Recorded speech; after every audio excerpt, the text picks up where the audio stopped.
ക്രിസ്ത്യാനികൾ ബഹുദൈവാരാധകരല്ലേ? പിതാവ്, പുത്രൻ, പരിശുദ്ധാത്മാവ് എന്ന 3 ദൈവങ്ങളല്ലേ ക്രിസ്ത്യാനി വിശ്വസിക്കുക? അപ്പോൾ പിന്നെ എങ്ങനെ ക്രിസ്ത്യാനികളെ ഏകദൈവ വിശ്വാസികളെന്ന് വിളിക്കും? ത്രിത്വമെന്നും ത്രിയേകമെന്നും പറയുന്നത് വാസ്തവത്തിൽ എങ്ങനെ മനസ്സിലാക്കാൻ സാധിക്കും? ഒന്നെങ്ങനെ 3 ആകും? 3 ആണെങ്കിൽ എങ്ങനെ 1 എന്ന് പറയാൻ സാധിക്കും? ഒന്നുകിൽ ദൈവം ഒന്നെന്ന് പറയുക ഏകദൈവ വിശ്വാസം, അല്ലെങ്കിൽ 3 എന്ന് പറയുക ബഹുദൈവ വിശ്വാസം. ഇത് രണ്ടും കൂടെ എങ്ങനെ കൂട്ടിക്കലർത്താൻ സാധിക്കും? സ്നേഹമുള്ളവരെ, കത്തോലിക്ക വിശ്വാസം നേരിടുന്ന വെല്ലുവിളികളിൽ വളരെ പ്രധാനപ്പെട്ട ഒന്നാണ്. കത്തോലിക്ക വിശ്വാസവും വെല്ലുവിളികളും എന്ന ഈ പഠന പരമ്പരയിലേക്ക് സ്വാഗതം. ഇത് 4ാമത്തെ പ്രഭാഷണമാണ്. നമുക്ക് തുടക്കത്തിൽ ബൈബിളിൽ നിന്നൊരു ഭാഗം വായിക്കാം. അതിനുശേഷം നമുക്ക് ഈ വിഷയത്തിലേക്ക് വരാം. വിശുദ്ധ മർക്കോസ് എഴുതിയ സുവിശേഷം അധ്യായം 1, 9 മുതൽ 11 വരെയുള്ള വാക്യങ്ങൾ. അന്നൊരിക്കൽ യേശു ഗലീലയിലെ നസറത്തിൽ നിന്ന് വന്ന് ജോർദാനിൽ വെച്ച് യോഹന്നാനിൽ സ്നാനം സ്വീകരിച്ചു. വെള്ളത്തിൽ നിന്ന് കയറുമ്പോൾ പെട്ടെന്ന് ആകാശം പിളരുന്നതും ആത്മാവ് പ്രാവിൻ രൂപത്തിൽ തൻ്റെ മേൽ ഇറങ്ങി വരുന്നതും അവൻ കണ്ടു. സ്വർഗത്തിൽ നിന്ന് ഒരു സ്വരമുണ്ടായി, നീ എൻ്റെ പ്രിയപുത്രൻ, നിന്നിൽ ഞാൻ പ്രസാദിച്ചിരിക്കുന്നു. ദൈവ വചനമാണ് നാം കേട്ടത്. സ്നേഹമുള്ളവരെ, കത്തോലിക്ക വിശ്വാസവും വെല്ലുവിളികളും എന്ന ഈ പരമ്പരയിൽ നിർണായകമായ ഒരു ചോദ്യമാണ് ത്രിത്വം എന്ന വിഷയം. ദൈവം 1 3. ഒരു ദൈവമാണെങ്കിൽ 3 ആകുന്നത് എങ്ങനെ? 3 ആണെങ്കിൽ എങ്ങനെ ഏകദൈവമാകും? അതുകൊണ്ട് ക്രിസ്ത്യാനികളെ ബഹുദൈവ ആരാധകർ എന്നല്ലേ വിളിക്കേണ്ടത്? ചോദ്യം തീർച്ചയായിട്ടും ന്യായവും യുക്തവുമാണ്. പിന്നെ എങ്ങനെ ഇപ്രകാരം ഒരു വിശ്വാസത്തിലേക്ക് കടന്നു വന്നു? സുബോധമുള്ളവർ പറയുമോ 1 3 ആണെന്ന്, അല്ലെങ്കിൽ 3 1 ആണെന്ന്? യുക്തിക്ക് നിരക്കാത്ത ഒരു വിശ്വാസം ഇങ്ങനെ കോടിക്കണക്കിന് ജനങ്ങൾ 2000 വർഷമായി കാത്തു സൂക്ഷിക്കുന്നു. അപ്പോൾ ക്രിസ്ത്യാനികളെല്ലാം ബുദ്ധികേന്ദ്രം യുക്തികേന്ദ്രം വിശേഷിപ്പിക്കുന്നതിന് മുമ്പേ എന്താണ് ഇവരിതുകൊണ്ട് പറയുന്നത്? എന്തുകൊണ്ടാണ് ഇങ്ങനെ വിശ്വാസം അവർ സ്വീകരിക്കുന്നത്? നമ്മൾ അന്വേഷിക്കണം. നമ്മൾ ഓർക്കണം, യേശുവിൻ്റെ അനുയായികൾ എല്ലാം യഹൂദരായിരുന്നു. യേശുവും യഹൂദരാണ്. ഏതു സാഹചര്യത്തിലും യഹൂദർ വിളിച്ചു പറയുന്നൊരു പ്രാർത്ഥനയുണ്ട്. ഷുമാ ഇസ്രായേൽ അദോനായി എലോഹേനു അദോനായി യഹാദ്. ഇസ്രായേൽ കേൾക്കുന്ന നമ്മുടെ ദൈവമായ കർത്താവ് ഒരേ ഒരു കർത്താവാണ്. ആ ഒരു ദൈവം, ഒരു കർത്താവ് എന്നുള്ള വിശ്വാസമാണ് അവരുടെ അടിസ്ഥാനമാണ് നിൽക്കുക. ജീവശ്വാസം പോലെ പ്രധാനപ്പെട്ടതാണ്. ഇസ്രായേൽക്കാരുമായി ദൈവം ചെയ്ത ഉടമ്പടിയുടെ ഏറ്റവും ആദ്യത്തെ പ്രമാണം ഇതാണ്. ദാസ്യഭവനമായ ഈജിപ്തിൽ നിന്നെ പുറത്തു കൊണ്ടുവന്ന് ഞാനാണ് നിൻ്റെ ദൈവമായ കർത്താവ്, ഞാനല്ലാതെ മറ്റു ദൈവങ്ങൾ നിനക്കുണ്ടാകരുത്, ഒരു ദൈവമേ ഉള്ളൂ. ഏകദൈവ വിശ്വാസം അടിസ്ഥാന ശില പോലെയാണ്, ഒരിക്കലും നിഷേധിക്കാനാവില്ല. അപ്പോൾ ഇസ്രായേലിൻ്റെ ദൈവം ഏകദൈവമാണ്. അബ്രാഹത്തിൻ്റെ ദൈവം, ഇസ്ഹാക്കിൻ്റെ ദൈവം, യാക്കോബിൻ്റെ ദൈവം എന്ന് വിശേഷിപ്പിക്കുന്ന ദൈവം, ഇസ്രായേൽക്കാർ ഈജിപ്തിൽ നിന്ന് പുറപ്പെടുവിച്ചുകൊണ്ടെന്ന് യാഹ്വേ എന്ന് പേര് വിളിക്കുന്ന ദൈവം ഒരുവനാണ്. ഇസ്രായേൽ ഒരു ദൈവം മാത്രം. പിന്നെ എങ്ങനെ ഈ യഹൂദർ ബഹുദൈവാരാധനയിലേക്ക്, അല്ലെങ്കിൽ യേശു ക്രിസ്തുവിലേക്ക്, ഈ ത്രിയേക ദൈവത്തിലേക്ക് വന്നു? ചോദ്യം വളരെ നിർണായകമാണ്. എങ്ങനെ വന്നു ഈ വിശ്വാസം? നമുക്കറിയാം, ക്രിസ്ത്യാനികളിലെ ഏറ്റവും പ്രധാനപ്പെട്ട ഒരു വ്യക്തിയാണ്. യേശുവിൻ്റെ നേരിട്ട് കണ്ടിട്ടില്ലെങ്കിലും യേശുവിൻ്റെ ശിഷ്യഗണത്തിൽ പ്രധാനപ്പെട്ട ഒരു അപ്പോസ്തലനായി അറിയപ്പെടുന്ന പൗലോസാണ്. പൗലോസ് ക്രിസ്ത്യാനികളെ വേട്ടയാടിക്കൊണ്ടുന്ന വ്യക്തിയാണ്. കാരണം അവർ ബഹുദൈവാരാധകരാണെന്ന് പറഞ്ഞുകൊണ്ടാണ്. യേശുവിനെ ദൈവദൂഷകനായി കണ്ട് ക്രിസ്ത്യാനികളെ മുഴുവൻ ഉന്മൂലനം ചെയ്യാൻ കച്ചകെട്ടി ഇറങ്ങിയ വ്യക്തിയാണ് ഈ സാവൂൾ എന്ന് പറയപ്പെടുന്ന ടാർസൂസിലെ സാവൂൾ, യഹൂദ നിയമ പണ്ഡിതനായ തീവ്രവാദി. പക്ഷേ ആ യഹൂദ നിയമ പണ്ഡിതൻ എങ്ങനെ ക്രിസ്ത്യാനിയായി മാറി? ഇതാണ് ചോദ്യം. എവിടുന്ന് വന്നു ഈ വിശ്വാസം? അവരെ സംബന്ധിച്ച് വിശ്വാസം വരുന്നത് യേശു ക്രിസ്തുവിൽ നിന്നാണ്. യേശു എന്ന ആശാരി, നസ്രത്തിലെ ഔസേപ്പിൻ്റെ മകൻ എന്നറിയപ്പെടുന്ന നസ്രത്തിലെ ഈ ആശാരിപ്പണിക്കാരൻ, ആ വ്യക്തി അവർക്കൊരു പ്രഹേളികയായി അവരുടെ മുമ്പിൽ. ആരാണിവൻ? യേശു ഏകദേശം 3 വർഷത്തോളം, 2.5 വർഷം 3 വർഷമാണ് പരസ്യമായി ജീവിച്ചത്. ഗലീലി തടാക തീരത്തും പെരുവഴികളിലും മരുഭൂമിയിലൊക്കെ അവൻ നടന്നു. ഒരുപാട് ആളുകൾ അവൻ്റെ കൂടെ കൂടിയിരുന്നു. വലിയ ആകർഷകമായൊരു വ്യക്തിത്വം. അവൻ ജനിച്ചത് മറിയത്തിൽ നിന്നാണ് അറിയാം. ഔസേപ്പിൻ്റെ ഭാര്യയാണ് മറിയം. അപ്പം ബാക്കി കാര്യങ്ങൾക്കറിയാൻ പാടില്ല. ഇവയാൾ പ്രവർത്തനം തുടങ്ങുമ്പോഴേക്കും വ്യക്തമായ ഒരു മനുഷ്യനാണിവൻ. ഇവൻ ആശാരിപ്പണി ഉപജീവനം കഴിച്ചവനാണ്. ഇവൻ പണിത മരം കൊണ്ടുള്ള കസേരകളും ഒക്കെ ആൾക്കാരുടെ കയ്യിലുണ്ട്. ഇവൻ മരപ്പണിക്കാരനാണ്. മറ്റാരെയും പോലെ അവൻ ചിരിച്ചു, അവൻ കരഞ്ഞു, അവൻ വിശന്നു, അവൻ ദാഹിച്ചു, അവൻ അരിശം വന്നിട്ടുണ്ട്, അവൻ സന്തോഷിച്ചിട്ടുണ്ട്, അവൻ ചിരിച്ചിട്ടുണ്ട്. എല്ലാ മനുഷ്യരെ പോലെ വിശക്കുന്നു എന്ന് പറയുന്നുണ്ട്, ദാഹിക്കുന്നു പറയുന്നുണ്ട്. അവൻ മറ്റുള്ളവരുടെ വേദനയിലും ദുഃഖത്തിലും കണ്ണീർ പൊഴിക്കുന്നുണ്ട്, മറ്റുള്ളവരോട് സന്തോഷിക്കുന്നുണ്ട്. അവസാനം മറ്റാരെയും പോലും പക്ഷേ അതിനേക്കാൾ കൂടുതലായി അതികഠിനമായ ദുഃഖവും വേദനയും അനുഭവിച്ചവൻ കരഞ്ഞു. ഭാവിയിൽ വരാൻ പോകുന്നതിനെ ചിന്തിച്ചുകൊണ്ട് പിതാവെ കഴിയുമെങ്കിൽ ഈ പാനപാത്രം എന്നെ കടന്നു പോകട്ടെ എന്ന് നിലവിളിച്ചു. അവൻ്റെ വേദനയുടെ ദുഃഖത്തിൻ്റെ ആധിക്യത്തിൽ അവൻ്റെ വിയർപ്പുതുള്ളികൾ രക്തത്തുള്ളികളായി നിർത്തിവിടുന്ന സുവിശേഷം പറയുക. അതുപോലെ ദുഃഖിച്ചവനാണ്. അവസാനം കരഞ്ഞുകൊണ്ട് പിടഞ്ഞു മരിക്കുന്ന വ്യക്തി. എൻ്റെ ദൈവമേ എന്തേ എന്നെ കൈവിടിഞ്ഞു കുരിശിൽ കിടന്ന് മരിക്കുന്ന പ്രാണവേദന മരണവേദന അനുഭവിച്ച വ്യക്തിയാണ്. അപ്പോൾ ദുഃഖവും സന്തോഷവും വേദനയും ജനനവും മരണവും എല്ലാമുള്ള വ്യക്തി മനുഷ്യനാണ്, യാതൊരു സംശയവുമില്ല. ഏത് മനുഷ്യനെയും പോലെ 100% മനുഷ്യൻ. മനുഷ്യനെപ്പോലെ ജനിച്ചു, മനുഷ്യനെപ്പോലെ ജീവിച്ചു, മനുഷ്യനെപ്പോലെ മരിച്ചു. പക്ഷേ ഇതിനപ്പുറത്ത് മറ്റൊരിതുകൂടിയുണ്ട്. ഇത്രയും മാനുഷികമായി കാണുമ്പോഴും ആരാണിവൻ? സിനഗോഗിലേക്ക് അവൻ വന്നു. അവിടെ പിശാച് ബാധനത്തിലുണ്ടായിരുന്നു. അതിനെ വിളിച്ചു, നസ്രായനായ യേശു നീ ഞങ്ങളുടെ കാര്യത്തിൽ നിന്നിടപെടുന്നു, നിശബ്ദനായിരിക്കുക, അവനെ വിട്ടുപോവുക. അലറി നിലവിളിച്ചുകൊണ്ട് പിശാച് ബാധനം താഴെ വീണു. പിശാച് പോയി, ബോധം തെളിഞ്ഞു. ആരാണിവൻ? മറ്റൊരിക്കൽ സിനഗോഗിൽ പഠിപ്പിച്ചുകൊണ്ടിരിക്കുമ്പോൾ കൈ ശോഷിച്ചൊരു മനുഷ്യൻ. യേശു പറഞ്ഞു, മുന്നോട്ട് വാ, സാപത്താണ്. യേശു നോക്കി, സാപത്ത് നന്മ ചെയ്യുന്നതോ തിന്മ ചെയ്യുന്നതോ, ജീവൻ രക്ഷിക്കുന്നു നശിപ്പിക്കുന്നു, ഏതാണ് ഉചിതം? ആരും മിണ്ടിയില്ല. കാരണം അവൻ സാപത്തിൽ എന്ത് ചെയ്യാൻ പോവുകയാണെന്ന് തോന്നി. അവൻ ദുഃഖിച്ച് ക്രോധത്തോടെ ചെന്നു, നിൻ്റെ കൈ നീട്ട്. കൈ തളർന്നവൻ കൈ നീട്ടി, അവൻ്റെ കൈ മറ്റേ കൈ പോലെയായി. ഈശ്വരാ, ഇതെങ്ങനെ സംഭവിക്കുന്നു? വേറൊരിക്കൽ സിനഗോഗിൽ പഠിപ്പിച്ചുകൊണ്ടിരിക്കുകയാണ് യേശു സാപത്ത് ദിവസം. യേശുവിൻ്റെ അടുക്കിലേക്ക് ഒരു തളർവാദ രോഗിയെ 4 പേര് കൂടി കട്ടിലെടുത്തുകൊണ്ട് വരികയാണ്. ചെറിയൊരു വീട് സിനഗോഗിലെ വീട്ടിലാണ്. അകത്ത് കിടക്കാൻ മാർഗ്ഗമില്ല, കാരണം ചുറ്റുപാട് ആൾക്കാർ അവിടെ മേൽക്കൂര മുകളിൽ കയറ്റി മേൽക്കൂര പൊളിച്ച് ആളെ താഴെ ഇറക്കി. അവരുടെ വിശ്വാസം കണ്ടുകൊണ്ട് യേശുവോട് പറഞ്ഞു, മകനെ നിൻ്റെ പാപങ്ങൾ ക്ഷമിക്കപ്പെട്ടിരുന്നു. ആകപ്പാട് ചുറ്റുപാടുള്ളവർക്ക് അത്ഭുതമായി, പ്രത്യേകിച്ചും ഫരിസേയർ. ഇവനെന്താ പറയുന്നത്? ദൈവദൂഷണമല്ലേ? ആർക്കാണ് പാപം ക്ഷമിക്കാൻ സാധിക്കുക? ദൈവത്തിനല്ലാതെ. യേശു മനസ്സിലാക്കി. എന്നിട്ട് ചോദിച്ചു, ആട്ടെ, ഏതാണ് എളുപ്പം? നിൻ്റെ പാപം മോചിച്ചിരിക്കുന്നു പറയുന്നതോ അതോ എണീറ്റ് നടക്കുക എന്ന് പറയുന്നതോ? തളർവാദ രോഗിയോട് എണീറ്റ് നടക്കാൻ പറഞ്ഞ് നടക്കുന്നതാണോ എളുപ്പം, അതോ പാപം മോചിക്കുന്നതാണോ? ഒരു മറുപടി പറഞ്ഞില്ല. അപ്പോൾ യേശു ചോദിച്ചു, നമുക്ക് പാരഫ്രേസ് ചെയ്യാം, ആട്ടെ, ഞാനൊരു വാക്കുകൊണ്ട് ഈ തളർന്നു കിടക്കുന്നതിന് എണീപ്പിച്ച് നടത്തിയാൽ നിങ്ങൾ വിശ്വസിക്കുമോ പാപം മോചിക്കാൻ എനിക്ക് അധികാരമുണ്ടെന്ന്? ഇതാണ് തെളിവ്. മിണ്ടിയില്ല. എണീക്കുക, നിൻ്റെ കട്ടിലുമെടുത്ത് നടക്കുക. തളർന്നു കിടന്നവൻ എണീറ്റു, നടന്നു. ഇതാർക്ക് സാധിക്കും? ഏതു മനുഷ്യന് സാധിക്കും? പാപം മോചിക്കാൻ ദൈവത്തെ മാത്രമേ സാധിക്കൂ എന്നവർക്കറിയാം. പക്ഷേ ആ പാപം മോചിക്കുന്നത് എനിക്ക് കഴിവുണ്ട്, അധികാരമുണ്ട് എന്ന് തെളിവായിട്ട് അവരുടെ മുമ്പിൽ ഈ തളർവാദ രോഗി എണീറ്റ് നടക്കുമ്പോൾ ചോദിക്കും, ആരാണിവൻ? ഇത് തുടക്കം മാത്രമായിരുന്നു. പിന്നെ ഒന്നിനു പുറകെ ഒന്നായി അത്ഭുതങ്ങളുടെ ഘോഷയാത്രയായി. രക്തസ്രാവം നിലച്ചവരുണ്ട്, തളർവാദത്തിൽ രക്ഷപ്പെട്ടവരുണ്ട്, കുഷ്ഠരോഗി അശുദ്ധൻ എന്ന് വിളിച്ചു പറഞ്ഞ് നമ്മൾ നടത്തുന്ന പോലെ, കോവിഡ് ബാധിച്ചവർ മുഖം മൂടി ധരിക്കുന്ന പോലെ മുഖം മൂടിയും മൂഷിച്ച വസ്ത്രം ധരിച്ചും അശുദ്ധൻ വിളിച്ചു പറഞ്ഞുകൊണ്ട് വിജനതകൾ ചരിക്കേണ്ട കുഷ്ഠരോഗി. അവനെ തൊട്ടാൽ അശുദ്ധനാകും, അടുത്തു വന്നാൽ അശുദ്ധനാകും. ഒരു കുഷ്ഠരോഗി യേശുവിൻ്റെ അടുക്കൽ വന്ന് മുട്ടുകുത്തി പറഞ്ഞു, ഗുരു, നിനക്ക് മനസ്സുണ്ടെങ്കിൽ എന്നെ ശുദ്ധനാക്കാൻ കഴിയും. യേശു അവനെ തൊട്ടു. ചുംബിച്ചതാവാം, തൊട്ടതാകാം, എന്തുമാട്ടെ, തൊട്ടു എന്ന് സുവിശേഷം പറയുന്നുള്ളൂ. എനിക്ക് മനസ്സുണ്ട്, നിനക്ക് ശുദ്ധി ഉണ്ടാകട്ടെ. തൽക്ഷണം അയാൾ ശുദ്ധിയുള്ളവനായി. എവിടെ പോയി കുഷ്ഠം? എങ്ങനെ ഈ വർഷങ്ങളായി കുഷ്ഠരോഗം ബാധിച്ച് അവയവങ്ങൾ പോലും മറ്റുപോയിക്കൊണ്ടിരുന്ന മനുഷ്യൻ ദുർഗന്ധം വയ്ക്കുന്ന മാംസപിണ്ഡം എങ്ങനെ സുഖപ്പെട്ടു? ഇതാരാണ്? രോഗശാന്തി. മരിച്ചവരെ ഉയർപ്പിക്കുന്നു. മരിച്ച് ഏതാനും നിമിഷങ്ങൾ കഴിഞ്ഞിട്ടാണ് ജായിറൂസിൻ്റെ മകളുടെ അടുക്കിലേക്ക് വരിക. ന്യായനിലേക്ക് വരുമ്പോഴേക്കും മരിച്ച മനുഷ്യനെ സംസ്കരിക്കാനായിട്ട് എടുത്തുകൊണ്ട് പോവുകയാണ്. ശവമഞ്ചമാണ്. ലാസറിൻ്റെ വീട്ടിലേക്ക് വരുമ്പോഴത്തേക്കും മരിച്ചു 3 ദിവസമായി അടക്കിക്കഴിഞ്ഞിരുന്നു. സഹോദരി മാർത്ത തന്നെ പറയും, ഗുരു, ദിവസം 3 കഴിഞ്ഞു, ദുർഗന്ധമുണ്ടാകും.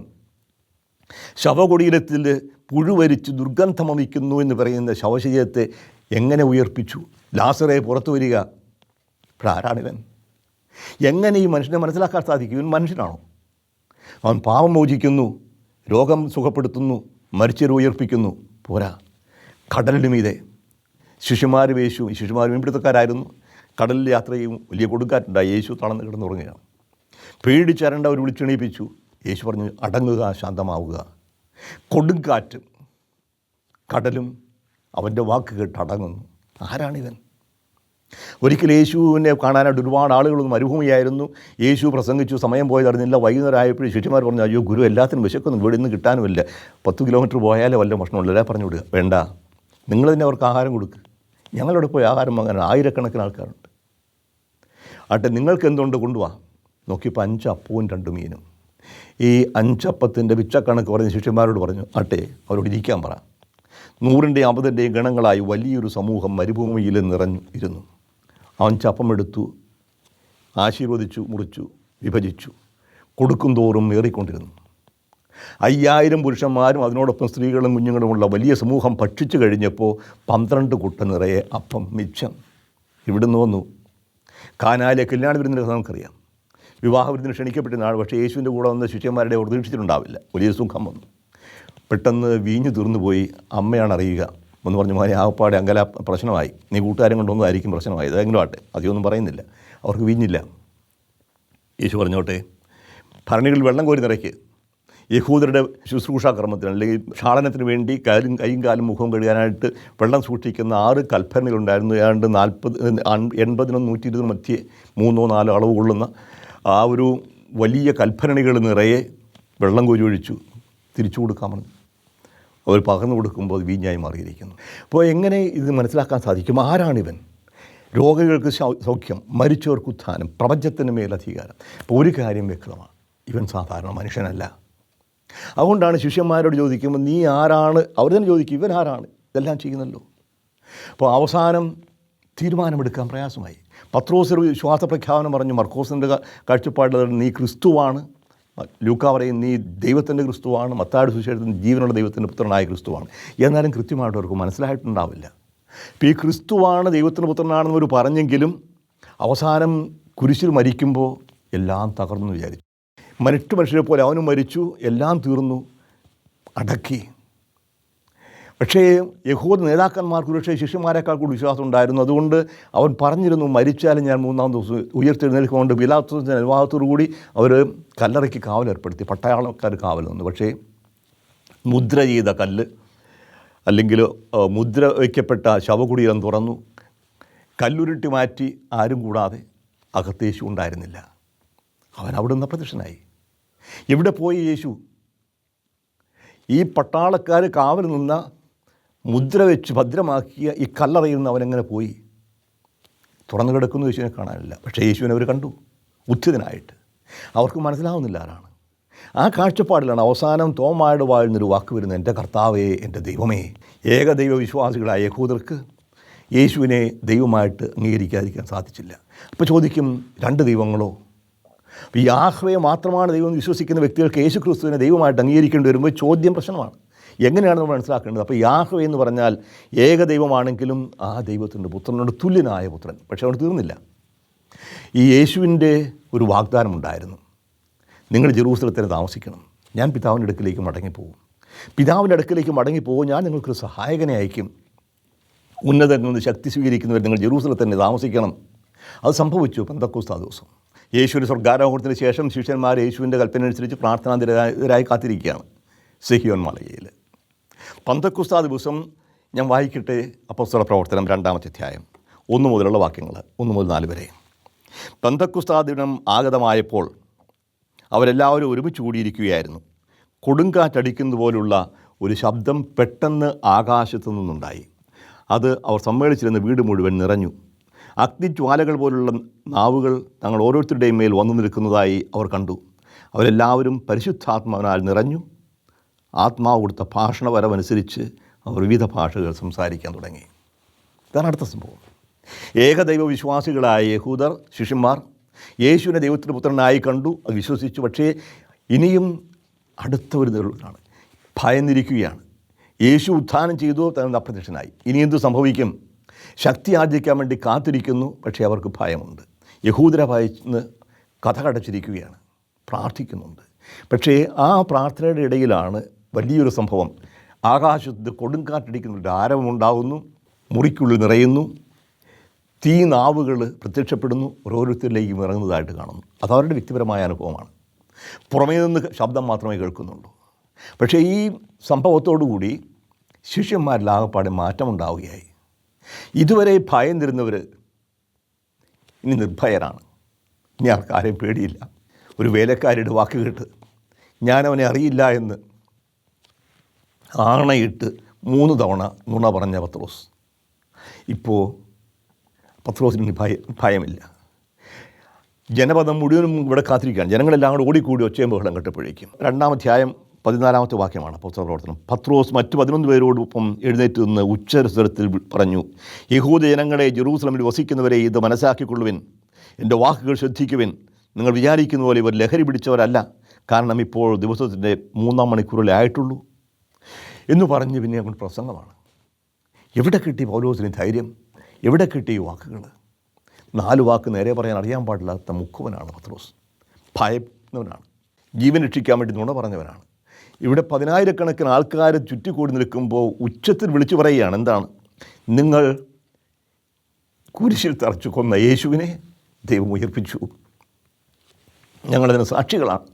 നിങ്ങളവനെ കൊന്നു, ദൈവം അവനെ ഉയർപ്പിച്ചു. അതുകൊണ്ട് ഒന്നേ ചെയ്യേണ്ടതുള്ളൂ, മനസ്സ് തിരിയുവിൻ, അനുതപിക്കുവിൻ, സുവിശേഷത്തിൽ വിശ്വസിക്കുവിൻ. ഈ ആത്മാവിനെ നിങ്ങൾക്കും ലഭിക്കും. വാചാലനായി ഭയമില്ല ഒന്നിനെയും. അപ്പോൾ യേശു പറഞ്ഞിരുന്നു, നിങ്ങൾക്ക് ഞാൻ സഹായകനെ തരും. സഹായകന് ശക്തനാണ്, വാക്ക് തരും. എന്തു പറയണം എന്ന് നിങ്ങളന്ന് അന്വേഷിക്കേണ്ട കാര്യമില്ല. സമയമാകുമ്പോൾ അവൻ നിങ്ങളെ പ്രചോദിപ്പിക്കും. അപ്പോൾ ആർക്കും തടഞ്ഞു നിർത്താൻ സാധിക്കാത്ത, നിഷേധിക്കാനാവാത്ത അത്രമാത്രം വലിയ ജ്ഞാനം, അറിവ്, ശക്തി ഇവരിലൂടെ പ്രവഹിക്കുകയാണ്. തീർന്നില്ല. അവരുടെ അത്ഭുതകരമായ രോഗശാന്തികൾ. ജെറൂസലത്തേക്ക് ദേവാലയത്തിലേക്ക് പോകുമ്പോഴേക്കും അവിടെ ഭിക്ഷയാചിക്കുന്ന ഒരു തളർന്നവരെ കണ്ടു. കാൽ തളർന്നു പോകാൻ പത്രോസിനോട് ചോദിച്ചു, എന്തിനു ഭിക്ഷ തരുക? ഞങ്ങളുടെ കയ്യിൽ വെള്ളിയോ പൊന്നോ തരാനൊന്നുമില്ല, ഞങ്ങൾക്കുള്ള ഞങ്ങൾ തരുന്നു. കൽപ്പനയാണ്. യേശു ക്രിസ്തുവിന്റെ നാമത്തിൽ എണീറ്റ് നടക്കുക. കാൽ തളർന്നവൻ ചാടി എണീറ്റു. ജനങ്ങൾക്ക് അത്ഭുതമായി. യേശു ക്രിസ്തുവിൻ്റെ നാമത്തിൽ അത്ഭുതങ്ങൾ. പിന്നെ അങ്ങോട്ട് അത്ഭുതങ്ങളുടെ ഒരു ഘോഷയാത്രയാണ്. യേശു പറഞ്ഞിരുന്നു, എന്നേക്കാൾ കൂടുതൽ അത്ഭുതങ്ങൾ പ്രവർത്തിക്കും. പോയിടത്തെല്ലാം അത്ഭുതങ്ങൾ. വലിയ ധൈര്യം. എവിടുന്ന് കിട്ടി ഈ ധൈര്യം? എവിടുന്ന് കിട്ടി ഈ വാക്കുകൾ? എവിടുന്ന് കിട്ടി ഈ ശക്തി?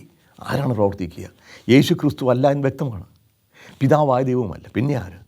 ഇതാണ് യേശു പഠിപ്പിച്ച പരിശുദ്ധാത്മാവ്, സഹായകൻ. പിതാവിൻ്റെ അടുക്കൽ ഞാൻ നിങ്ങൾക്കൊരു സഹായകനെ അയച്ചു തരും. പിതാവിൻ്റെ സത്യാത്മാവ്. ഇപ്പം ഇവിടെ നിന്നാണ് വാസ്തവത്തിൽ ത്രിത്വം എന്ന ആശയത്തിലേക്ക് കടന്നു വരിക. ഇതാരുടെയും കണ്ടുപിടുത്തമല്ല, ഇതൊരു കെട്ടുകഥയല്ല, ഇതൊരു നോവലുമല്ല, അനുഭവങ്ങളാണ്. സ്രഷ്ടാവായ ദൈവം, മോശയ്ക്ക് പ്രത്യക്ഷപ്പെട്ട ദൈവം, ഇസ്രായേലിനെ മോചിപ്പിച്ച ദൈവം, യാഹ്വേ എന്ന് പേര് കൊടുത്ത ദൈവം, ആ ദൈവം ഇന്ന് പ്രത്യക്ഷനാകുന്നത് പിതാവായിട്ടും പുത്രനായിട്ടും പരിശുദ്ധാത്മാവുമായിട്ടാണ്. ഇപ്പോൾ 3 ദൈവങ്ങളല്ല, ഒരേ ദൈവം. പക്ഷേ ഒരേ ദൈവം എങ്ങനെ 3 അത് അവർക്കും അറിയാൻ പാടില്ല. അതേസമയം കൃത്യമായിട്ടറിയാം, മോശയ്ക്ക് ഈ മരുഭൂമിയിൽ അഗ്നി സ്തംഭത്തിൽ അല്ലെങ്കിൽ അഗ്നിജ്വാലകൾക്ക് മധ്യേ പ്രത്യക്ഷപ്പെട്ട ദൈവമാണ് ഇവിടെ. പക്ഷേ വ്യത്യാസമുണ്ട്. ദൃശ്യമായ രീതിയിലും മനുഷ്യനായ ഞങ്ങൾ അവൻ്റെ കൂടെ ഭക്ഷിച്ചതാണ്, തൊട്ടും കണ്ടും രുചിച്ചും അറിഞ്ഞതാണ്, അവനോടുകൂടെ ജീവിച്ചവനാണ്. അപ്പോൾ ഈ ഇസ്രായേൽക്കാർ യാഹ്വേ എന്ന് പറയുന്ന സ്രഷ്ടാവായ ദൈവത്തിൻ്റെ മറ്റൊരു രൂപമാണെന്ന് പറയാനാവില്ല. ഇതെങ്ങനെ പറയും? എങ്ങനെ വിശദീകരിക്കും? വാക്കുകൾക്ക് വിശദീകരിക്കാനാവില്ല, ബുദ്ധിക്ക് മനസ്സിലാക്കാനാവില്ല. പക്ഷേ അനുഭവം ഇതാണ്. പിതാവേ എന്ന് വിളിക്കാൻ യേശുവാണ് പഠിപ്പിച്ചൊരു പ്രാർത്ഥന, സ്വർഗസ്ഥനായ ഞങ്ങളുടെ പിതാവേ നമ്മൾ പ്രാർത്ഥിക്കണം. പക്ഷേ യേശു പറഞ്ഞില്ല നമ്മുടെ പിതാവെന്ന്. യേശു പറയും, എൻ്റെ പിതാവും നിങ്ങളുടെ പിതാവും.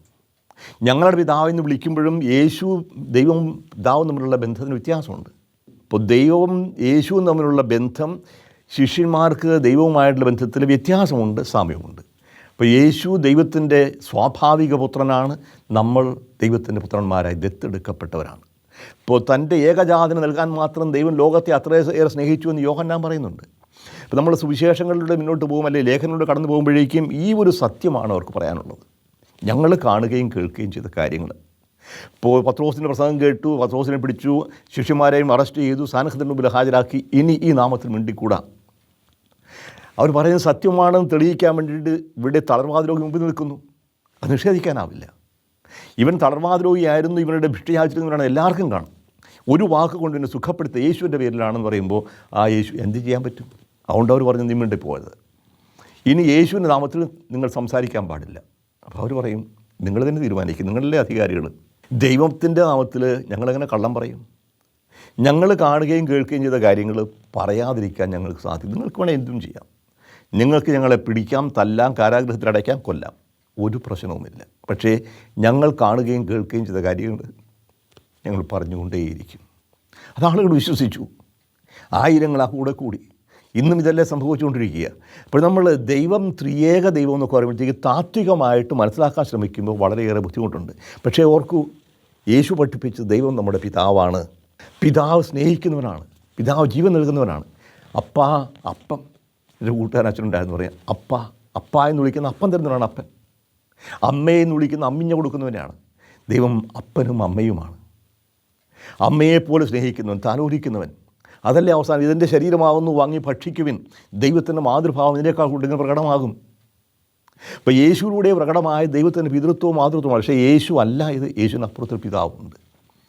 സ്നേഹിക്കുന്ന, എല്ലാം ദാനം ചെയ്യുന്ന, എല്ലാറ്റിൻ്റെയും ഉടമയായിരിക്കുന്ന, എല്ലാം ക്ഷമിക്കുന്ന, അതേസമയം നീതിപൂർവമായ ജീവിതത്തിന് ആഹ്വാനം ചെയ്യുന്ന പിതാവ്. യേശുവാണ് ദൈവത്തെ പിതാവ് എന്ന് വിളിച്ചത്. യേശു പുത്രനെന്ന് വിളിക്കുന്നു. അതേസമയം ഞാനും പിതാവും ഒന്നാണ് എന്ന് പറയുന്ന ഭാഗങ്ങളുണ്ട്. പിതാവ് എന്നേക്കാൾ വലുതാണെന്ന് പറയുമ്പോഴും ഞാനും പിതാവും ഒന്നാണെന്നും പറയുന്നുണ്ട്. ഇപ്പോൾ രണ്ടാണ്, അതേസമയം ഒന്നാണ്. എന്താ രണ്ടും ഒന്നുമാവുക? ഒരേ ദൈവത്വം, പക്ഷേ രണ്ട് വ്യക്തിത്വങ്ങൾ. അതുപോലെ തന്നെ ഞാൻ പിതാവിൽ നിന്ന് വരുന്നു, പിതാവിൽ നിന്ന് ഞാൻ സഹായകനെ അയക്കും. അപ്പോൾ ഇതിൻ്റെ ഈ വിശകലനം, ഇതെങ്ങനെയാണ് ഒരു ദൈവം മൂന്നാകുന്നത്, അല്ലെങ്കിൽ മൂന്ന് പേരെ എങ്ങനെ ഒന്നാകുന്നു, അത് ഉത്തരം കിട്ടാത്ത പ്രഹേളികയായിട്ട് 7 നൂറ്റാണ്ട് കാലം കൊണ്ട് നടന്നതാണ്. ഒരുപാട് വിശദീകരണങ്ങൾ കൊടുത്തു. യേശു ദൈവത്തിൻ്റെ ദത്തുപുത്രനാണെന്ന് പറയും, അഡോപ്ഷനിസം എന്ന് പറഞ്ഞു വന്നു. അല്ലെങ്കിൽ പാട്രി പസിയനിസം എന്ന് പറയും, പിതാവായ ദൈവം തന്നെയാണ് മനുഷ്യനായി അവതരിച്ച് മരിച്ചത്. കത്തോലിക്ക സഭയ്ക്ക് സ്വീകാര്യമായില്ല. അനേകം സൂനകദോസുകളിലൂടെ, സാർഥസിലൂടെ നിരന്തരമായ പഠനത്തിനും ചർച്ചയ്ക്കും പരിശുദ്ധാത്മാന സഹായത്തോടുകൂടിയുള്ള പരിചിന്തനത്തിനും അവസാനമായിട്ടാണ് ത്രിയേക ദൈവമെന്ന വിശ്വാസ സത്യത്തിലേക്ക് വരിക. ഇപ്പോഴും ഇതൊരു വിശ്വാസ സത്യമായിട്ടാണ് നിശ്ചയിക്കുക. യുക്തി കൊണ്ട് തെളിയിക്കാവുന്ന ഒരു കാര്യമല്ല. പക്ഷേ ഓർക്കുക, ഇതൊരു ബന്ധമാണ്. ദൈവമെന്ന് പറഞ്ഞാൽ ഏകാകിയല്ല, ഒറ്റയാനല്ല. ദൈവം സ്നേഹമാണെന്ന് യോഹന്നാൻ സുവിശേഷം 1-ാം ലേഖനം 4-ാം അധ്യായം 8-ാമത്തെ ഭാഗത്ത് പറയും. ബൈബിളിൽ നിർവചനമാണ് സ്നേഹം. സ്നേഹം എന്ന ആത്മസ്നേഹം, സ്വയം സ്നേഹിക്കുകയല്ല, സ്നേഹിക്കാൻ ബന്ധമുണ്ടാകണം. അപ്പോൾ ആ ബന്ധം വ്യക്തികൾ തമ്മിലുള്ള ബന്ധമാണ്. അപ്പോൾ ദൈവത്തിൻ്റെ സ്വഭാവം എന്ന് പറയുന്നത് ഈ വ്യക്തിബന്ധങ്ങളാണ്. ദൈവം സ്നേഹമാണെന്ന് പറയുമ്പോൾ ഈ സ്വയം അറിയുകയും സ്വയം വെളിപ്പെടുത്തുകയും ചെയ്യുന്ന ദൈവം, ആ വെളിപ്പെടുത്തലല്ലേ വചനമെന്ന് പറയുക. വാക്ക് സ്വയം വെളിപ്പെടുത്തലാണ്. എൻ്റെ ഉള്ളിലുള്ളത് ഞാൻ വെളിപ്പെടുത്തുന്നു, ഞാൻ പറയാൻ ആഗ്രഹിക്കുന്നില്ല, എനിക്ക് പറയാനായിട്ട് സാധിക്കുന്നില്ല. പലപ്പോഴും പലതും മറന്നു പോകും, അല്ലെങ്കിൽ വ്യക്തമാകുന്നില്ല. പക്ഷേ ദൈവത്തെ സംബന്ധിച്ച് ഈ ഒരു പ്രശ്നമില്ല. ദൈവം സ്വയം വെളിപ്പെടുത്തുന്ന ആത്മാവിഷ്കാരമാണ് വചനം. ആദിയിൽ വചനമുണ്ടായിരുന്നു, വചനം ദൈവത്തോടു കൂടി നിന്നിട്ടായിരുന്നു, ദൈവം വചനമായിരുന്നു. ആ വചനമാണ് മനുഷ്യൻ മാംസം ധരിക്കുക. യോഹന്നാൻ സുവിശേഷം 1-ാമത്തെ അധ്യായത്തിൽ ആദിയിൽ ദൈവത്തോട് നിന്നിട്ടുണ്ടായിരുന്നു, ദൈവമായിരുന്നു, വചനം മാംസം ധരിക്കുന്നു, നമ്മുടെ ഇടയിൽ വസിക്കുന്നു, നമ്മളവൻ്റെ മഹത്വം കാണുന്നു. അപ്പോൾ ഈ ദൈവത്തിൻ്റെ സ്നേഹം വചനമായി പ്രകടമാകുമ്പോൾ ഈ വചനം ദൈവത്തെ തിരിച്ചു സ്നേഹിക്കുന്നു. പിതാവും പുത്രനും തമ്മിലുള്ള ഈ സ്നേഹബന്ധത്തെയാണ് പരിശുദ്ധാത്മാവെന്ന് വിളിക്കുക. പിതാവിൽ നിന്ന് പുത്രനിലേക്കും, പുത്രനിൽ നിന്ന് പിതാവിലേക്കും അനർഗളമായി നിർഗളിക്കുന്ന, പ്രവഹിക്കുന്ന ഈ സ്നേഹ പ്രവാഹം, അതാണ് പരിശുദ്ധാത്മാവ് പറയുക. ഇപ്പോൾ ദൈവം സ്നേഹമാണ് എന്ന നിർവചനത്തിൻ്റെ വ്യക്തമായ ഉദാഹരണമാണ്. അപ്പോൾ ത്രിത്വം എന്ന പദം നമുക്ക് ഇതിലേക്ക് മാറ്റിവെക്കാം. പിന്നീട് കണ്ടുപിടിച്ച ഒരു പദമാണ് ത്രിത്വം, ട്രിനിറ്റി. അങ്ങനെയൊന്നും ബൈബിളിൽ കാണില്ല. ബൈബിളിൽ ട്രിനിറ്റി എന്നോ ത്രിത്വം എന്നൊന്നും കാണില്ല. ബൈബിളിൽ കാണും ദൈവം പിതാവാണ്, ദൈവം പുത്രനാണ്, ദൈവം പരിശുദ്ധാത്മാവാണ്. അപ്പോൾ ഈ മൂന്നും ഒന്നും കൂടെ കൂടുന്നതുകൊണ്ടാണ് 3 ഒന്നാണെന്ന് പറയുമ്പോഴാണ് ത്രിയേകമെന്നോ ത്രിത്വം എന്നൊക്കെ പറയുക. ഇപ്പോൾ 3 വ്യത്യസ്തങ്ങളായ ശക്തികളല്ല, ദൈവം ഒരുവൻ തന്നെയുള്ളൂ. അതിൻ്റെ വിശദീകരണങ്ങളാണ് വിശ്വാസ പ്രമാണങ്ങളിലൂടെയൊക്കെ കടന്നു വന്നത്. അപ്പോൾ ആദ്യത്തെ വിശ്വാസ പ്രമാണം അത് സുവിശേഷങ്ങൾ കാണും, പിതാവും പുത്രനും പരിശുദ്ധാത്മാവും. അതാണ് മത്തായി എഴുതിയ സുവിശേഷം 28-ാമത്തെ അധ്യായത്തിൽ 16 മുതൽ വായിക്കാം. യേശു നിർദ്ദേശിച്ചതുപോലെ 11 ശിഷ്യന്മാരും ഗലീലിലെ മലയിലേക്ക് പോയി. അവനെ കണ്ടപ്പോൾ അവർ അവനെ ആരാധിച്ചു. ദൈവത്തെയാണ് ആരാധിക്കുക. എന്നാൽ ചിലർ സംശയിച്ചു. യേശു അവരെ സമീപിച്ച് അരുളി ചെയ്തു, സ്വർഗത്തിലും ഭൂമിയിലുമുള്ള എല്ലാ അധികാരവും എനിക്ക് നൽകപ്പെട്ടിരിക്കുന്നു. ആകയാൽ നിങ്ങൾ പോയി എല്ലാ ജനതകളെയും ശിഷ്യപ്പെടുത്തുവിൻ. പിതാവിൻ്റെയും പുത്രൻ്റെയും പരിശുദ്ധാത്മാവിൻ്റെ നാമത്തിൽ അവർക്ക് സ്നാനം നൽകുവിൻ. ഞാൻ നിങ്ങളോട് കൽപ്പിച്ചവയെല്ലാം അനുസരിക്കാൻ അവരെ പഠിപ്പിക്കുവിൻ. യുഗാന്തം വരെ ഞാൻ നിങ്ങളോട് കൂടി ഉണ്ടായിരിക്കും. അപ്പോൾ ഇതാണ് പിതാവ്, പുത്രൻ, പരിശുദ്ധാത്മാവ് എന്ന ത്രിയേക ദൈവത്തിൻ്റെതായിട്ടൊരു മത്തായി എഴുതിയ സുവിശേഷം. AD 80 അവസാനിച്ചാണ് സുവിശേഷം. അതിനുമുമ്പ് തന്നെ വന്നിരുന്നു. അപ്പോൾ ദൈവത്തെ പിതാവായി കാണുന്ന മനോഭാവം യേശു പഠിപ്പിച്ചതാണ്. ദൈവത്തെ പുത്രനായി കാണുന്ന യേശുവിലൂടെ വെളിപ്പെടുത്തപ്പെട്ടതാണ്. യേശു ദൈവത്തെ ആത്മാവായി കാണുന്ന യേശു വാഗ്ദാനം ചെയ്തിരുന്നു, ശിഷ്യന്മാർ അനുഭവിച്ചതാണ്. അപ്പോൾ ദൈവത്തെ പിതാവേ എന്ന് വിളിക്കുമ്പോൾ ഓർക്കണം, ഞാനും ദൈവത്തിൻ്റെ മകളാണ്. മാത്രമല്ല ഈ ദൈവത്തിൻ്റെ മക്കളാണ് എല്ലാവരും. ഇപ്പോൾ ദൈവത്തെ പിതാവേ എന്ന് വിളിക്കുമ്പോൾ ഓർക്കേണ്ടത് നമ്മളെല്ലാവരും ദൈവിക സ്വഭാവത്തിലേക്ക് പങ്കുചേർക്കപ്പെട്ടിരിക്കുന്നവരാണ്, ദൈവത്തിന് മുഖം വഹിക്കുന്നവരാണ്, സകലരും പരസ്പരം സഹോദരങ്ങളാണ്. നീ ഏത് വിശ്വാസം കാത്തു സൂക്ഷിക്കുന്നവരാണെങ്കിലും നിൻ്റെ അവസ്ഥ എന്താണെങ്കിലും നിൻ്റെ മുഖത്ത്, നിൻ്റെ കണ്ണിൽ ഞാൻ കാണുന്ന എൻ്റെ പിതാവിൻ്റെ മുഖമാണ്. ഇപ്പോൾ ദൈവത്തെ പിതാവേ എന്ന് വിളിക്കാൻ പഠിപ്പിക്കുമ്പോൾ ഇതാണ് ഉണ്ടാവുക, നമ്മൾ സഹോദരങ്ങളാണ്. അത് തന്നെയുമല്ല, എനിക്ക് ആവശ്യമായി തരും. എൻ്റെ ജീവൻ പിതാവിൽ നിന്നാണ് വരുന്നത്. എൻ്റെ ജീവനെ നിലനിർത്തുന്ന പിതാവാണ്. എനിക്ക് ആവശ്യമായതൊന്നും കുറവ് വരാൻ പിതാവ് അനുവദിക്കുകയില്ല. നദിയിലൂടെ കടന്നുപോയാൽ ഓളങ്ങൾ മുക്കിക്കളയാതെ, അഗ്നിയിലൂടെ കടന്നുപോയാൽ പൊള്ളലേൽക്കാതെ, മരുഭൂമിയിലൂടെ നടന്നു പോകുമ്പോൾ വഴികാട്ടിയായി മേഘസ്തംഭമായോ അഗ്നിസ്തംഭമായോ മുന്നേ പോകുന്ന, വെയിൽ കൊള്ളാതിരിക്കാൻ തണലായി മുകളിൽ മേഘമായി വിരിയുന്ന, ആഹാരമായി മന്നയായി താഴേക്ക് വരുന്ന പിതാവാണ് എന്നെ നയിക്കുന്നത്. ദൈവം എൻ്റെ സ്രഷ്ടാവാണ്, എൻ്റെ സംരക്ഷകനാണ്, എൻ്റെ പിതാവാണ്, എല്ലാം എൻ്റെ സഹോദരനാണ്. തീർന്നില്ല. ഈ ദൈവം പുത്രനാണ്, എൻ്റെ ജ്യേഷ്ഠ സഹോദരനാണ്. അനേകം പുത്രന്മാരിൽ ആദ്യജാതനാണെന്ന് പറയും. ദൈവം എൻ്റെ സഹോദരനാണ്. അപ്പം പിതൃപുത്ര ബന്ധം, സഹോദരബന്ധം. യേശുവാണ് എൻ്റെ ജ്യേഷ്ഠ സഹോദരൻ. എന്നെ സ്നേഹിക്കുകയും എനിക്ക് വേണ്ടി ജീവൻ അർപ്പിക്കുകയും ചെയ്തവനാണ്. അതാണല്ലോ പൗലോസ് പറയുന്നത്, ഞാനല്ല ജീവിക്കുന്നത്, ക്രിസ്തുവാണ് എന്നിൽ ജീവിക്കുന്നത്. എൻ്റെ ഇപ്പോഴത്തെ അഹിജീവിതമാകട്ടിനെ സ്നേഹിക്കുകയും എനിക്ക് വേണ്ടി ജീവൻ അർപ്പിക്കുകയും ചെയ്തിട്ടുള്ള യേശുവിലുള്ള വിശ്വാസത്തോടെ ജീവിക്കുന്നവരാണ്. അപ്പോൾ യേശുവിലുള്ള വിശ്വാസം നമുക്ക് പ്രതീക്ഷ നൽകുകയാണ്. യേശുവിനെ ദൈവമായി രക്ഷകനായി ഏറ്റുപറയുമ്പോൾ ഇനി ഞാനല്ല, ക്രിസ്തുവാണ് ജീവിക്കുന്നത് പറയും. എന്നെ വിശ്വസിക്കുന്നവൻ ഞാൻ മൂലം ജീവിക്കും. അവൻ വിശ്വസിക്കുകയും ജീവിക്കുന്ന ഒരിക്കലും മരിക്കുകയില്ല. മരണത്തിനപ്പുറത്തേക്ക് എന്നെ കൊണ്ടുപോകുന്നത് ഈ മരണത്തെ മറികടന്ന് ഉത്ഥാനം ചെയ്ത യേശുവാണ്. ഇപ്പോൾ യേശുവിനെ രക്ഷകനായി പറയുമ്പോൾ എനിക്ക് ഭയപ്പെടേണ്ടതില്ല. തെറ്റുകളുണ്ടെങ്കിൽ ഏറ്റുപറയുക, യേശുവിനെ അനുഗമിക്കാൻ ശ്രമിക്കുക. അവൻ എൻ്റെ സഹോദരനാണ്, എൻ്റെ ജ്യേഷ്ഠ സഹോദരനാണ്. ഓർക്കുക, ജ്യേഷ്ഠ സഹോദരനാണെങ്കിൽ നമ്മളെല്ലാവരും സഹോദരങ്ങളാണ്. നമ്മുടെ രക്ഷകനാണ്. ഞാൻ ഭയപ്പെടേണ്ട കാര്യമില്ല. ശ്രദ്ധിക്കണം, എൻ്റെ ഉത്തരവാദിത്വം എനിക്ക് ഏൽപ്പിച്ച് തന്നിട്ടുണ്ട്. അതുകൊണ്ട് ദൈവം രക്ഷകനാണ്, ദൈവം പിതാവാണെന്ന് പറഞ്ഞുകൊണ്ട് എനിക്ക് തോന്നിയ പോലെ ജീവിക്കാമെന്നല്ല അർത്ഥമാക്കുക. പിതാവാണെങ്കിൽ പിതാവിൻ്റെ സ്വഭാവം ഞാൻ എൻ്റെ ജീവിതത്തിൽ കാണിക്കണം. ഞാൻ യേശുവിൻ്റെ സഹോദരനാണെങ്കിൽ യേശുവിന് മാനക്കേടുണ്ടാക്കുന്ന ഒരു സ്വഭാവം, ഒരു പ്രവൃത്തി എൻ്റെ ഭാഗത്ത് നിന്ന് ഉണ്ടാകരുത്. മാതാപിതാക്കന്മാർ മക്കളോട് പറയില്ലേ, കുടുംബത്തിൻ്റെ പേര് ചീത്തയാക്കരുത്. നീ ക്രിസ്ത്യാനിയാണെങ്കിൽ, നീ ദൈവത്തിൽ വിശ്വസിക്കുന്നത്, നിൻ്റെ ജീവിതം മറ്റുള്ളവർക്ക് മാതൃകയാകണം. അതല്ലാതെ യേശു എൻ്റെ പാപം ഏറ്റെടുത്ത് എനിക്ക് വേണ്ടി മരിച്ചു, എനിക്ക് തോന്നിയാൽ ജീവിക്കാമെന്ന് പറഞ്ഞാൽ ഓർക്കണം, യേശുവിൻ്റെ ചില കഠിനമായ പദങ്ങളുണ്ട്. ശപിക്കപ്പെട്ടവരെ അകന്നു പോകുവിൻ നിങ്ങൾ ഒരിക്കലും അറിഞ്ഞിട്ടില്ല. മത്തായിയുടെ സുവിശേഷത്തിൽ കാണുന്നതാണ് 7-ാമത്തെ അധ്യായത്തിൽ. അത്ഭുതം പ്രവർത്തിച്ചില്ലേ, ഞങ്ങൾ നിന്നെ ഒരിക്കലും അറിഞ്ഞിട്ടില്ല. കാരണം അനീതി പ്രവർത്തിക്കുന്നവരെ അകന്നു പോകുവൻ. സഹോദരനെ കാണാതെ സഹോദരനോട് സ്വന്തമാക്കാൻ ശ്രമിക്കുന്നവൻ, സഹോദരനെ വ്യഭിചരിക്കുന്നവൻ, അല്ലാതെ സ്വന്തമല്ലാത്ത എടുക്കുന്നവൻ, ശാപമുണ്ടാകും. പിതാവ് ശപിക്കുമോ? പിതാവ് ശപിക്കുന്നില്ല, പിതാവിൽ നിന്ന് അകന്നു പോവുകയാണ്.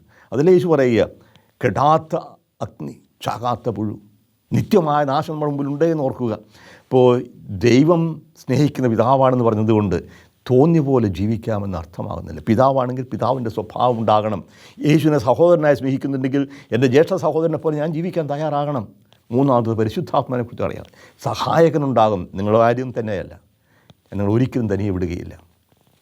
നിങ്ങൾ എൻ്റെ നാമത്തിൽ പീഡനങ്ങൾ നിൽക്കേണ്ടി വരും, അധികാരികളുടെ മുമ്പിൽ നിങ്ങൾ നിൽക്കേണ്ടി വരും. എന്തു പറയണമെന്ന് നിങ്ങളത് ആലോചിക്കേണ്ട കാര്യമുണ്ട്. സമയത്ത് ആവശ്യമായത് ആത്മാവ് നിങ്ങൾക്ക് തരും. അതാണ് ഇന്ന് നടന്നുകൊണ്ടിരിക്കുക. 2000 വർഷങ്ങളായി യേശു ക്രിസ്തുവിൻ്റെ ശിഷ്യന്മാരെ നയിക്കുന്ന പരിശുദ്ധാത്മാവാണ്. ആ ചൈതന്യമാണ് അവർ നയിക്കുക. നമുക്കറിയാം, ഇന്നും എത്രയോ രാജ്യങ്ങളിൽ ക്രിസ്ത്യാനികൾ പീഡിപ്പിക്കപ്പെടുന്നു, എത്രയോ സ്ഥലങ്ങളിൽ കൊല്ലപ്പെടുന്നു. ആരാണ് ഇവർക്ക് ഈ ധൈര്യം നൽകുന്നത്? കഴുത്തിറക്കപ്പെടുന്നിടത്തും അഗ്നിക്കിരയാകുന്നിടത്തും എങ്ങനെ യേശുവിൽ വിശ്വസിച്ച് ഉറച്ചു നിൽക്കാൻ സാധിക്കുന്നു? ദൈവാത്മാവിൻ്റെ ശക്തിയുണ്ട്, പരിശുദ്ധാത്മാവാണ് ശക്തി. എത്രയോ അത്ഭുതങ്ങൾ പ്രവർത്തിക്കുന്നു, എത്രയോ സ്ഥലങ്ങൾ സുവിശേഷ പ്രഘോഷങ്ങൾ നടക്കുന്നു. ചൈനയിൽ പോലും എല്ലാ സ്ഥലങ്ങളിലും, ലോകത്ത് സുവിശേഷം എത്താത്ത സ്ഥലങ്ങളില്ല. ആരാണ് ഈ ധൈര്യം കൊടുക്കുക? ആരാണ് ഈ ചൈതന്യം കൊടുക്കുക? എന്നും കൂടെ വസിക്കുന്ന പരിശുദ്ധാത്മാവാണ്. അതുകൊണ്ട് പിതാവ്, പുത്രൻ, പരിശുദ്ധാത്മാവിന് ത്രിയേക ദൈവത്തെ ഒരു തത്വമായി ഒരു ഫോർമുലയായി കാണാതെ ദൈവത്തെ പിതാവായി കാണുക, ദൈവത്തെ സഹോദരനായി കാണുക, ദൈവത്തെ കൂടെ വസിക്കുന്ന സ്നേഹിതനായി കാണുക. അങ്ങനെ ആകുമ്പം വ്യത്യാസം ഉണ്ടാകും. പിതാവും പുത്രനും ഒന്നല്ല, പുത്രനും സ്നേഹിതനും ഒന്നല്ല, പക്ഷേ മൂന്നും ദൈവമാണ്. അപ്പോൾ നമ്മൾ ആ താത്വികമായ ചിന്ത വിട്ടിട്ട് അനുഭവതലത്തിലേക്ക് കടന്നു വരുമ്പോൾ ത്രിത്വം എന്നത് രക്ഷാകരമായ രഹസ്യമാണെന്ന് മനസ്സിലാക്കാം. ഇതാണ് സുവിശേഷം പഠിപ്പിക്കുക. ആരംഭം മുതലേ ഉൽപ്പത്തി പുസ്തകത്തിൻ്റെ 1-ാമത്തെ അധ്യായം മുതൽ വെളിപാട് പുസ്തകത്തിൻ്റെ അവസാനത്തെ അധ്യായം വരെ കാണുന്നത് ഈ ത്രിയേക ദൈവത്തിൻ്റെ ചിത്രമാണ്. പിതാവിൻ്റെയും പുത്രൻ്റെയും പരിശുദ്ധാത്മാവിൻ്റെ ചിത്രം, നമ്മുടെ മക്കളായി സ്വീകരിക്കുന്ന പിതാവിൻ്റെ ചിത്രം, നമുക്ക് വേണ്ടി ജീവനർപ്പിക്കുന്ന സഹോദരനായ യേശുവിൻ്റെ ചിത്രം, നമ്മെ ശക്തിപ്പെടുത്തുന്ന പരിശുദ്ധാത്മാവിൻ്റെ ചിത്രം. ഇതാണ് ത്രിയേക ദൈവം. ഈ ദൈവത്തിലാണ് വിശ്വസിക്കുക. ഈ ദൈവമാണ് എല്ലാ മനുഷ്യരുടെയും പിതാവ്, എല്ലാ മനുഷ്യരുടെയും രക്ഷകൻ, എല്ലാ മനുഷ്യരുടെയും സഹോദരൻ. ഈ രഹസ്യം, ഈ സത്യം അറിയണം. അതുകൊണ്ട് ത്രിത്വൈക രഹസ്യം സത്യം എന്ന് പറയുന്നത് ഒരു വിഡ്ഢിത്തമായോ അല്ലെങ്കിൽ ക്രിസ്ത്യാനികളെ ബഹുദൈവാരാധകരായോ അവഹേളിച്ചിട്ട് കാര്യമില്ല. അനുഭവത്തിലൂടെ കടന്നു വന്നതാണ്. നിങ്ങളൊന്ന് അനുഭവിച്ച് നോക്കൂ. ദൈവത്തെ പിതാവായി വിളിക്കാൻ ശ്രമിക്കൂ. ദൈവത്തെ യേശുവിനെ സഹോദരനായി കാണാൻ ശ്രമിക്കൂ. പരിശുദ്ധാത്മാവിനെ നിങ്ങൾ വസിക്കുന്നവരുടെ സ്നേഹിതനായി കാണാൻ ശക്തിയായി നിങ്ങൾ അനുഭവിച്ചറിയും. അപ്പോൾ പിന്നെ ഈ സംശയം ഉണ്ടാവില്ല. ദൈവം എങ്ങനെ മൂന്നാകും? മൂന്നെങ്കിൽ ഒന്നാകും. മൂന്നാണ് പിതാവും പുത്രനും പരിശുദ്ധാത്മാവും, ഒന്നാണ് ദൈവം. അപ്പോൾ ഈ ത്രിയേക ദൈവമാണ് നമ്മുടെ ലക്ഷ്യം. അതുകൂടി ഒന്നുകൂടി ഓർക്കുക, ഈ ത്രിയേക ദൈവമാണ് നമുക്കൊരു മാതൃക. മനുഷ്യൻ ഏകനായിരിക്കുന്നതല്ല, അവന് ചേർന്ന ഒരു ഇണയെ ഞാൻ നൽകും. ദൈവത്തിൻ്റെ ഛായയിലും സദൃശ്യത്തിലും ദൈവം മനുഷ്യനെ സൃഷ്ടിക്കുമ്പോൾ പറയും, സന്താനപുഷ്ടിയുള്ളവരായി പെരുകുവിൻ. സ്ത്രീയും പുരുഷനുമായി സൃഷ്ടിച്ച് സന്താനപുഷ്ടിയുള്ളവരായി പെരുകുവിൻ. പിതാവ്, മാതാവ്, മക്കൾ, ഇത് ദൈവത്തിൻ്റെ തന്നെ ഛായയാണ്, കൂട്ടായ്മയാണ്, കുടുംബമാണ്. ഇപ്പോൾ ദൈവം ഒരു ഏകാകിത്വമല്ല, ഏകത്വമാണ്, പക്ഷേ അത് ത്രിയേകമാണ്. അതുകൊണ്ട് ഏകാഗിയായി ഒറ്റയ്ക്ക് രക്ഷപ്പെടാൻ വേണ്ടിയിട്ടല്ല ദൈവം മനുഷ്യനെ സൃഷ്ടിച്ചത്. കുടുംബമായി, ദൈവത്തിൻ്റെ ഛായയിലും സദൃശ്യത്തിലും കുടുംബമായി ജീവിക്കണം. അതിനുള്ള കൃപ നമുക്ക് പരിശുദ്ധ ത്രിത്വം നിലനിൽക്കട്ടെ. നമുക്ക് നിമിഷം പ്രാർത്ഥിക്കാം. കനിവാനും സ്നേഹനിധിയുമായ ദൈവമേ, ഞങ്ങളെ മക്കളായി സ്വീകരിച്ച് അവിടുത്തെ അബ്ബ എന്ന് വിളിക്കാൻ അധികാരം നൽകി മക്കളായി ദത്തെടുത്തു. അവിടുത്തെ പുത്രൻ്റെ ജീവൻ നൽകിക്കൊണ്ടാണ്. ഇത്ര ഏകജാതി നൽകാൻ മാത്രം ഞങ്ങളെ എത്രയേറെ സ്നേഹിച്ച ദൈവമായ പിതാവായ ദൈവമേ, ഞങ്ങളങ്ങേ സ്തുതിക്കുന്നു. ഞങ്ങൾക്ക് ദൈവപുത്ര സ്ഥാനം നൽകാൻ വേണ്ടി, ദൈവത്തിന് മക്കളാക്കി മാറ്റാൻ വേണ്ടി കുരിശുമരണം വരെ പിതാവിന് സ്വയം കീഴ്വഴങ്ങി തന്നെ പൂർണ്ണമായി സമർപ്പിച്ച് ഞങ്ങളെ സഹോദരങ്ങളാക്കിയ സ്വീകരിച്ച കർത്താവായ യേശു അങ്ങേക്ക് നന്ദി. ദൈവത്തെ പിതാവെന്ന് വിളിക്കാൻ ഞങ്ങൾക്ക് അധികാരം നൽകുകയും ദൈവത്തിൻ്റെ മക്കളായി ഞങ്ങളെ ദത്തെടുക്കുകയും ചെയ്ത പരിശുദ്ധാത്മാവായ ദൈവമേ അങ്ങേക്ക് നന്ദി. നിത്യം പിതാവും പുത്രനും പരിശുദ്ധാത്മാവുമായ സർവേശ്വര